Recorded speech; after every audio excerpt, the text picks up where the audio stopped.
झारखंड में विधानसभा चुनाव की पहले चरण का मतदान 13 नवंबर को होना है और हम कह सकते हैं कि झारखंड में चुनावी रण की तपिश बढ़ गई है। आज अमित शाह का चुनावी सभा था बरकट्टा में और कोडरमा क्षेत्र से हमारे जो प्रत्याशी हैं बीजेपी के, वो हमारे साथ हैं। हम उनसे जानने की कोशिश करेंगे। मैडम, एक बार फिर से आपको पार्टी ने मौका दिया है, क्या क्या आपकी प्राथमिकता रहेंगी आपके क्षेत्र के लिए? सबसे पहले तो हम बहुत आभार व्यक्त करते हैं केंद्र और प्रदेश नेतृत्व को और हमारे कोडरमा के देवतुल्य जनता के प्रति, क्योंकि उन सब के विश्वास के कारण आज हमें तीसरी बार मौका मिला है।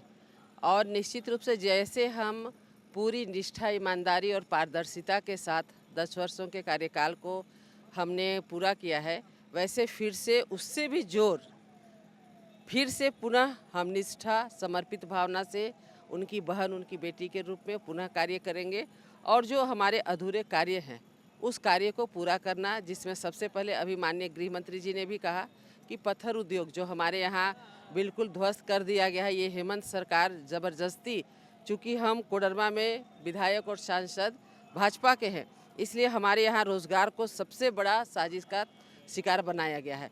तो पहले हमें पत्थर उद्योग, ढिबरा उद्योग, इन सबको पुनर्जीवित करना प्राथमिकता होगी। जो हमारे engineering college, medical college, degree college ये जो भी खुले हुए हैं उसे चालू करवाना हमारा प्राथमिकता होगा। और युवाओं को रोज़गार देने के लिए फिर से उनके लिए अच्छी सी लाइब्रेरी की व्यवस्था, खेल प्रोत्साहन के लिए स्टेडियम की व्यवस्था, और साथ ही जो हमारे यहाँ पर बिजली की जो हम लोगों ने जीरो कट दिया था, अभी फिर से ये सरकार 12-14 घंटा से ज़्यादा बिजली नहीं दे रही है, उसे फिर से जीरो कट करना और बुनियादी सुविधाओं के साथ लोगों का सम्मान करना हमारी प्राथमिकता में शामिल क्या है। लगता है बीजेपी ने जो पंचप्रण की बात किया है उस पर जनता विश्वास करेगी? देखिए, ये मोदी जी की वाणी है और सब कोई को पता है कि मोदी जी जो कहते हैं सो करके दिखाते हैं। और जितना भी कठिन कार्य हो, आपको पता है कि वो करते हैं। अभी लोगों को उन्होंने कहा कि भाई हम आपके बीमारी में सहभागी हम बनेंगे, हम आपका माफ़ करेंगे, हम आपको किसी प्रकार का कोई दिक्कत होने नहीं देंगे, आपको हॉस्पिटल की खर्चा का चिंता नहीं करना। 5 लाख रुपये का एक आयुष्मान कार्ड पैकेट में डालिए, हॉस्पिटल जाइए और इलाज कराइए। आज कोई गरीब ज़मीन जगह नहीं बेच रहा है, कोई गिरवी नहीं रख रहा है, क्योंकि ये मोदी जी ने कहा है।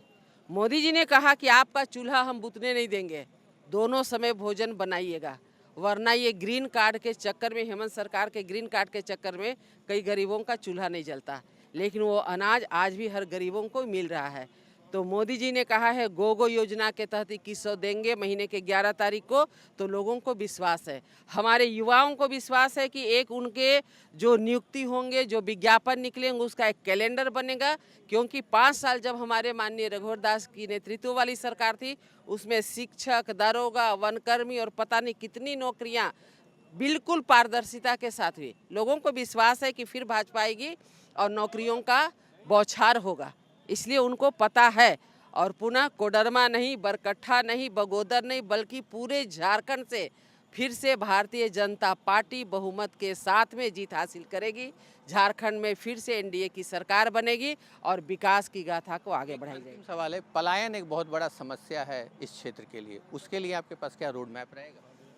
देखिए, रोजगार नहीं रहने के कारण पलायन हो रहा है। अभी हमारे यशस्वी गृह मंत्री जी ने कहा कि हम ऐसा रोजगार देंगे 1 वर्ष में, सरकार बनने के तुरंत बाद में, जैसे हम लोगों ने 15 से 19 में किया था, तो उसके कारण लोगों को रोजगार मिलेगा। तो कोई अपनी नवनवेली दुल्हन और बूढ़ी माँ बाप को छोड़ करके बाहर नहीं जाएंगे कमाने के लिए।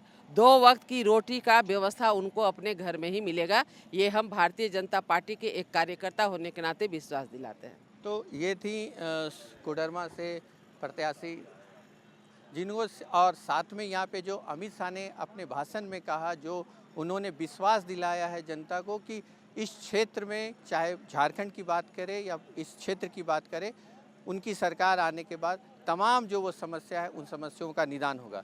सहयोगी नवल के साथ संजीव सिन्हा, समाचार प्लस, रांची।